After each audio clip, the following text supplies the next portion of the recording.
Hello दोस्तों, आप सभी का हमारे यूट्यूब चैनल एजुकेशन वैल्यू में स्वागत है। आई होप आप लोग अच्छे होंगे, मस्त होंगे। तो चलिए देखते हैं। हमारा पहला क्वेश्चन है प्रौढ़ावस्था में प्रकुंचन दबाव होता है।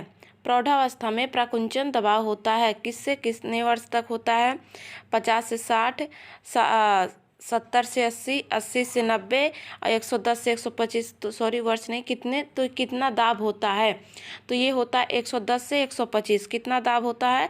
110 से 125 होता है। और अगर देखा जाए तो अगर रक्तचाप आप लोगों ने देखा होगा तो 120, 180, 120 होता है ना। 80, 120 होता है। तो हाँ 100, हाँ ठीक। तो ये हमारा 120 प्रति 80 होता है। तो और ये रक्तचाप है, यानी कि बीपी। आप लोगों ने अक्सर सुना होगा बीपी का नाम। तो ये हमारा इतना होना चाहिए। और ये देखिए इसका प्रकुंचन दाब कितना है? 110 से 125। तो हमारा option D is the right answer. चलिए नेक्स्ट देखेंगे। खाली घोंसले का समय खाली स्तन की अवस्था को कहते हैं। खाली घोंसले का समय किस अवस्था को कहते हैं? किशोरावस्था, मध्यावस्था, बाल्यावस्था, वृद्धावस्था। तो खाली घोंसले का अवस्था हम किसे कहते हैं दोस्तों? तो उसे मध्यावस्था को कहते हैं। किसे? मध्यावस्था को कहते हैं। देखिए मध्यावस्था कितने से कितने वर्ष होती है? तो ये 41 से 60 वर्ष होती है। कितने? 41 से 60 वर्ष होती है इसकी अवस्था। इसमें क्या होता है? इसमें मतलब लोग खाली रहते हैं, अपना मनोरंजन करते हैं, कोई काम धाम नहीं होता है इस इतनी उम्र तक का। तो ये 41 से 40, इसलिए इसे क्या कहा जाता है? खाली घोंसला कहा जाता है। तो हमारा ऑप्शन क्या हो जाएगा? बी सही हो जाएगा। चलिए नेक्स्ट देखेंगे। थर्ड नंबर क्वेश्चन देखिए। बालकों को यौन शिक्षा देना क्यों आवश्यक है? बालकों को यौन शिक्षा देना क्यों आवश्यक है? तो देखिए जान लेते हैं। हमारा यह एक जिज्ञासा है जिसे शांत न करने पर उसके सर्वांगीण विकास में उनको अनेकों बाधा आ सकती हैं। और ये देखिए बी है हमारा। यह एक प्रकार का विषय है इसलिए इसे पढ़ाना चाहिए नहीं। इसे बच्चों का मनोरंजन होता है नहीं। उपरोक्त सभी नहीं। तो बच्चों का मनोरंजन इससे नहीं होता है। ये हमारा कौन सा सही हो जाएगा? ए हमारा क्या हो जाएगा? सही हो जाएगा। चलिए नेक्स्ट देखेंगे। 4 नंबर क्वेश्चन देखिए। संदर्भ व्यक्ति की आयु वर्ष होती है। संदर्भ व्यक्ति की आयु कितने वर्ष होती है? तो देखिए युवा की कुशल और कार्यशील आयु होती है। कितनी होती है? तो ये 20 से 39 होती है। कितना? 20 से 39। तो देखिए ऑप्शन बी हमारा सही है। ये संदर्भ व्यक्ति मतलब युवा, कुशल, कार्यशील व्यक्ति को दर्शा रहा है। मतलब यानी कि जैसे प्रौढ़ा, इसके बाद क्या आता है? प्रौढ़ा ही आता है। इसमें ही प्रौढ़ा होता है। उच्चतम दशा को दर्शाती है। ये क्या किसको दर्शाती है? उच्चतम दशा, यानी कि प्रौढ़ावस्था की उच्चतम दशा को ये दर्शाती है। किसको? प्रौढ़ावस्था के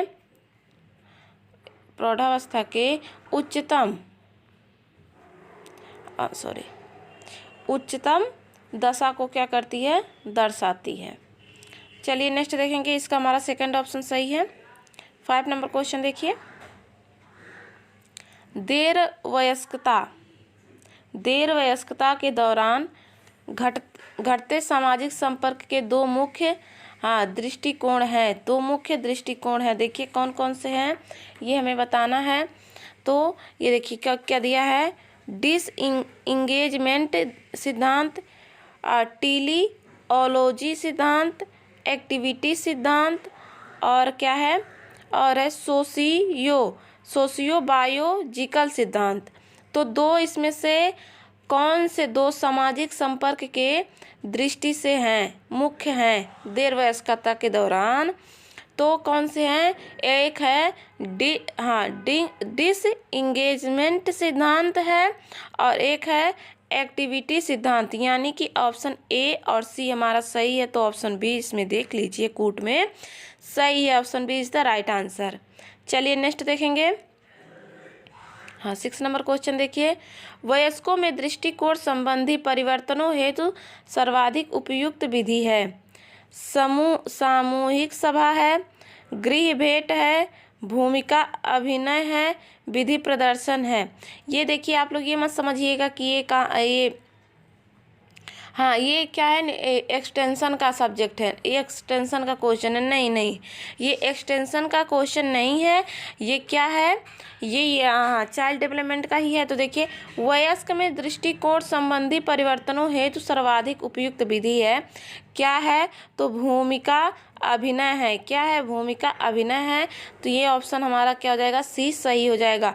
ये करके कि घर पर भेंट और सामूहिक सभा, विधि प्रदर्शन, ये शब्द ये ऑप्शन देख करके ये मत समझिएगा कि ये एक्सटेंशन है, ये चाइल्ड डेवलपमेंट है। और इसका ऑप्शन जो है, ऑप्शन या आंसर जो सही है वो भूमिका अभिनय सही है। तो हमारा ऑप्शन क्या हो जाएगा, सी इज द राइट आंसर। चलिए नेक्स्ट देखेंगे 7 नंबर क्वेश्चन देखिए, 50 से 65 वर्ष के बीच आयु वर्ग के व्यक्ति को सबसे अधिक समस्या हो सकती है। क्या आँखों की देखभाल वाले चिकित्सक के ऑफिस के बड़े पोस्ट आकार वाले दीवार चार्ट को पढ़ने में, क्या है, हाँ दीवार चार्ट को पढ़ने में, और देखिए गली की होर्डिंग पढ़ने में, समाचार पत्र पढ़ने में और टीवी प्रोग्राम पढ़ने में। तो 50 से 65 वर्ष के बीच आयु वर्ग के व्यक्ति को सबसे अधिक समस्या हो सकती है। तो क्या हो सकती है, समाचार पत्र पढ़ने में। किसमें, समाचार पत्र पढ़ने में सबसे अधिक समस्या होती है जो 50 से 65 वर्ष की आयु के बुजुर्ग या व्यक्ति होते हैं। चलिए नेक्स्ट देखेंगे, ये देखिए कथन से निष्कर्ष में है, यानी कि कथन कारण में है। जब बुजुर्ग लोगों की उनके बच्चों के द्वारा देखभाल नहीं किया जाता है तो उन्हें शुरुआती मनोभ्रम हो जाता है। क्या हो जाता है, उन्हें शुरुआती मनोभ्रम हो जाता है। कारण क्या है, बुजुर्ग लोगों की देखभाल होने से उनकी अधिक तंदुरुस्ती होने की भावना उत्पन्न होती है और यह मनोभ्रम के आगमन को रोकता है।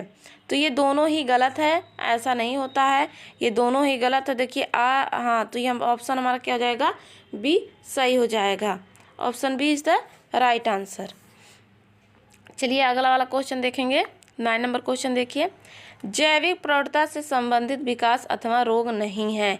यहाँ नहीं दिया है, देखिए बुलिमिया है, प्रेसबाइक्यूसिस है, मैकुलर रोग है, मस्तिष्क रोग है यानी कि डिमेंशिया। तो क्या नहीं है, हाँ ये हमें बताना है क्या नहीं है। तो देखिए बुलिमिया क्या है, ये जैविक प्रौढ़ता से संबंधित विकास रोग नहीं है। तो बुलिमिया हमारा क्या हो जाएगा, सही हो जाएगा। बाकी ये तीनों क्या है, ये हाँ प्रौढ़ावस्था के विकास से संबंधित रोग हैं।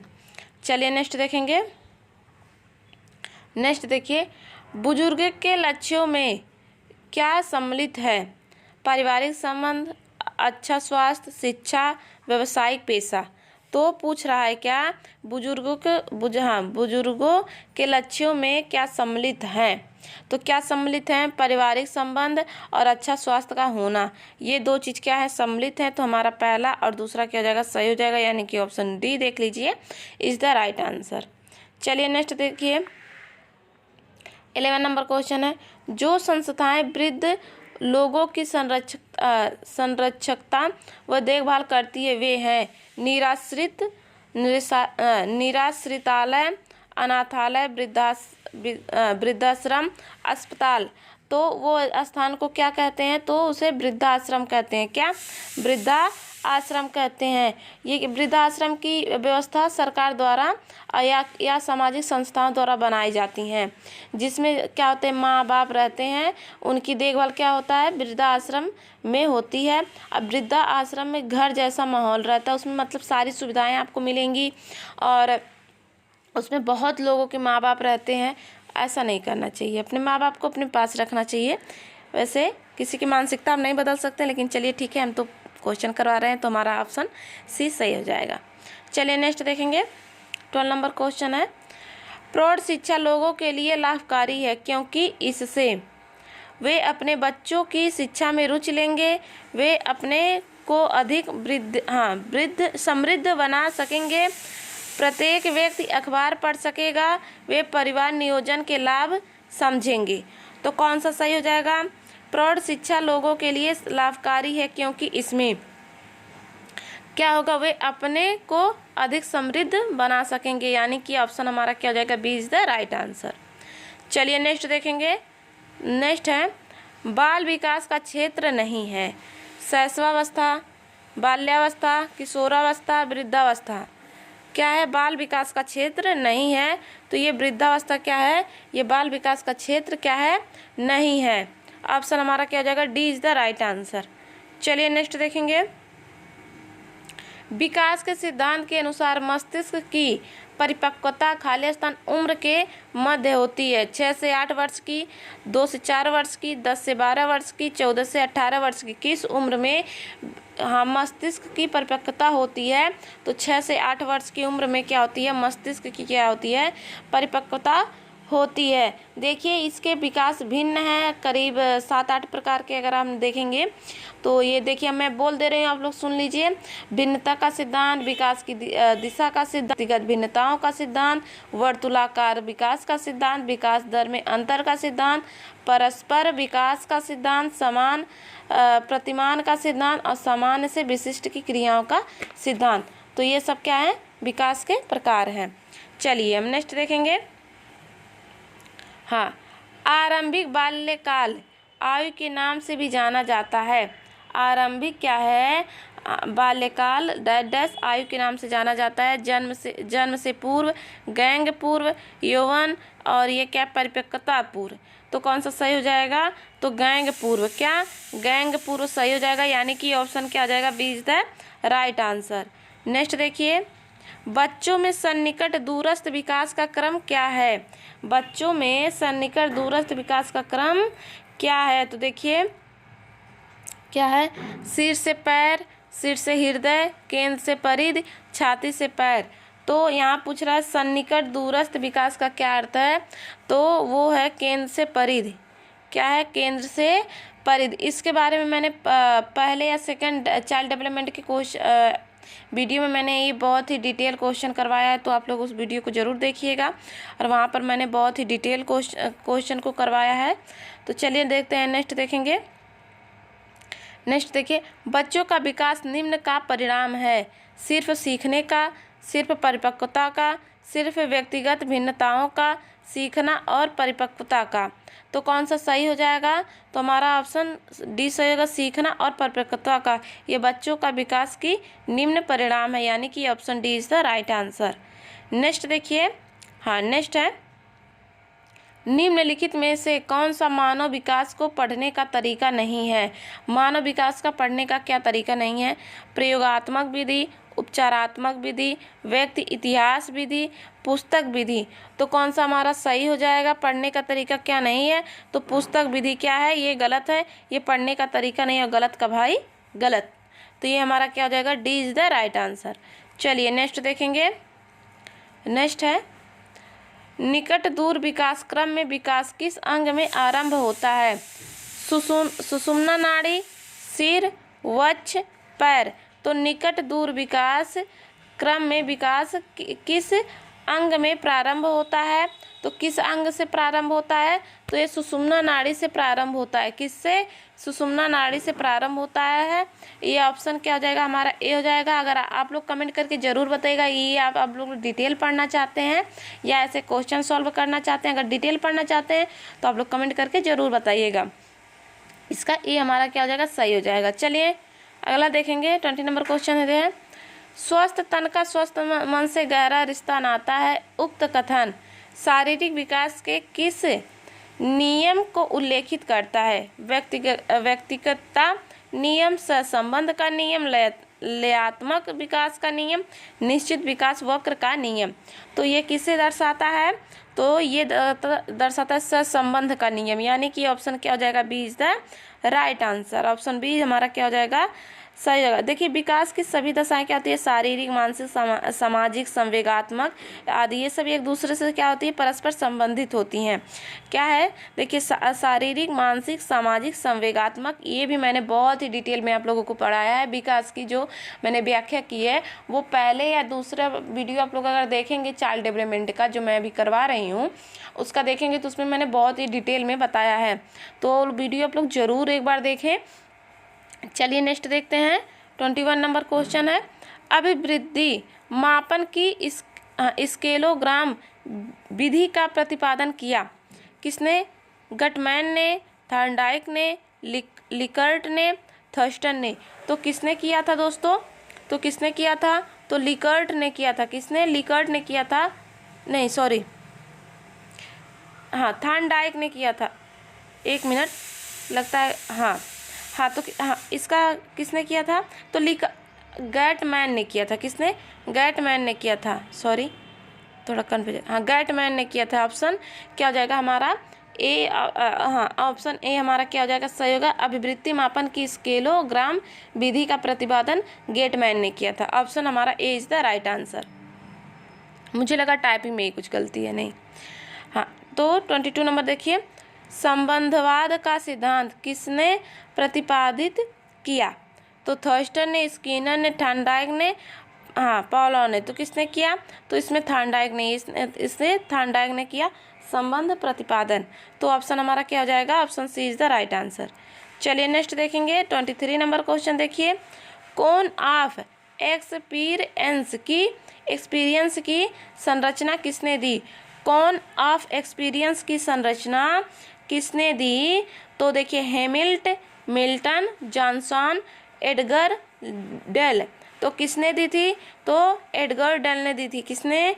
एडगर डेल ने दी थी, यानी कि option D is the right answer. Option हमारा क्या हो जाएगा? Option D is the right answer. चलिए देखेंगे 24 नंबर क्वेश्चन देखिए, यूरी ब्रोनफेन ब्रेनर का सिद्धांत है। यूरी ब्रोनफेन ब्रेनर का क्या सिद्धांत है?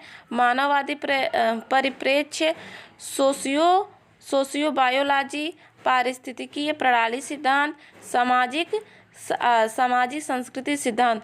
तो इन्होंने कौन सा सिद्धांत दिया है? तो पारिस्थितिकी प्रणाली का सिद्धांत दिया है, यानी कि इकोलॉजी सिस्टम थ्योरी का सिद्धांत इन्होंने दिया है। किसका? इकोलॉजी थ्योरी सिस्टम थ्योरी का सिद्धांत इन्होंने दिया है। किसने? यूरी ब्रोनफेन ब्रेनर ने। ऑप्शन हमारा क्या हो जाएगा? ऑप्शन हमारा क्या हो जाएगा? सी सही हो जाएगा। चलिए नेक्स्ट देखेंगे 25 नंबर क्वेश्चन देखिए, एक अवांछित भावना है कि अन्य लोग आपको हानि पहुंचाने का प्रयास कर रहे हैं।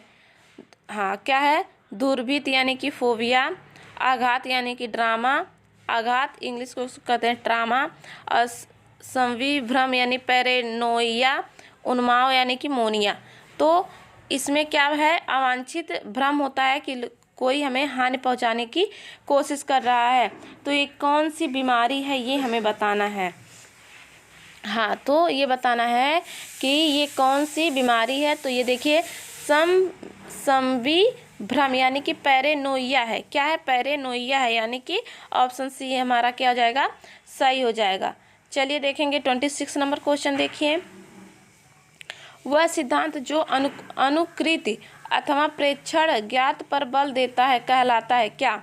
मनोसामाजिक सिद्धांत, साइकोसेक्सुअल सिद्धांत, सामाजिक सीख सिद्धांत, सामाजिक संस्कृति सिद्धांत। तो क्या कहलाता है? तो ये सामाजिक सीख सिद्धांत कहलाता है, यानी कि option C is the right answer. Next देखेंगे 27 नंबर क्वेश्चन देखिए, इरेक्शन का विश्वास बनाम अविश्वास का विकास चरण फ्रायड के खालिस्तान से निकटतम मेल खाता है। जनितक चरण, विभेदक चरण, मौखिक है और मातृरथ चरण। तो कौन सा चरण उनसे मेल खाता है? हाँ तो कौन सा चरण उनसे क्या करता है? मेल खाता है। तो देखिए मातृरथी चरण जो है ये क्या करता है? फ्रायड से क्या है? निकटतम मेल खाता है। फ्रायड से क्या है? निकटतम मेल खाता है। ठीक, तो चलिए नेक्स्ट देखेंगे, ये देखिए 28 नंबर क्वेश्चन देखिए, आचरण प्रक्रिया शास्त्रीय अनुकूलन को किसने पहचाना? हेरेनस्टीन, इवान पावलोव, स्किनर, प्रक्षेपण। तो किसने पहचाना? तो इवान पावलोव ने क्या पहचाना? आचरण प्रक्रिया शास्त्रीय अनुकूलन को इन्होंने ही पहचाना, यानी कि पावलोव ने पहचाना। ऑप्शन हमारा क्या हो जाएगा? B is the right answer. शास्त्रीय अनुकूलन को इवान पावलोव ने पहचाना। चलिए नेक्स्ट देखेंगे 29 नंबर क्वेश्चन देखिए, 29 नंबर क्वेश्चन है हमारा, समीपवर्ती समीपवर्ती विकास के क्षेत्र की अवधारणा को किसमें समझाया गया था? पियाजे के सिद्धांत, फ्रायड के, स्किनर के, वाइगोत्स्की के। किसके सिद्धांत में समझाया गया? तो ये वाइगोत्स्की के सिद्धांत में क्या था? समझाया गया था समीपवर्ती विकास के क्षेत्र की अवधारणा को। तो ये हमारा ऑप्शन क्या हो जाएगा? D is the right answer. चलिए नेक्स्ट देखेंगे। 30 नंबर क्वेश्चन हमारा है, ये एक किशोर जिसने प्रतिज्ञा तो की है परंतु संकट का अनुभव नहीं किया है, इसके लिए मैरिको का पारिभाषिक शब्द है। मैरिको ने किशोरों के लिए क्या परिभाषा दी? देखिए, तादात्म्य निष्पत्ति, यानी कि आइडेंटिटी अचीवमेंट, तादात्म्य विस्तार, आइडेंटिटी डिफ्यूजन, तादात्म्य मोचन, आइडेंटिटी फोरक्लोजर, तादात्म्य विलंबन, आइडेंटिटी माराटोरियम। तो देखिए ये ऑप्शन थोड़ा पढ़ने में थोड़ी प्रॉब्लम होती, तो देखिए कौन सा हमारा होगा? तो किशोर जिसने प्रतिज्ञा तो की है परंतु संकट का क्या है? अनुभव नहीं किया है। मैरिको ने इनके लिए कौन सी परिभाषा शब्द का यूज किया था? तो क्या किया था इन्होंने? आइडेंटिटी फोरक्लोजर का प्रयोग किया था, यानी कि तादात्म्य मोचन, यानी कि ऑप्शन हमारा क्या हो जाएगा? सी इज द राइट आंसर। दोस्तों आप लोगों के लिए एक महत्वपूर्ण सूचना, अगर किसी को होम साइंस का नोट्स लेना है, क्या नोट्स लेना है, तो आप लोगों को ऑल नोट्स आपको मिल जाएंगे। मिनिमम प्राइस में ही आप लोगों को मिलेंगे, उसका PDF आप लोगों को मिनिमम प्राइस में आप लोगों को मिलेंगे, उसके ज़्यादा फीस नहीं है। तो अगर कोई भी बालक अगर इच्छुक हो, कोई बालिका इच्छुक हो तो ले सकती है। जो हमारा थंबनेल है उस पे व्हाट्सएप का नंबर दिया गया है, आप लोग उस नंबर पे मैसेज कर सकते हैं और वहाँ से नोट को परचेस कर सकते हैं।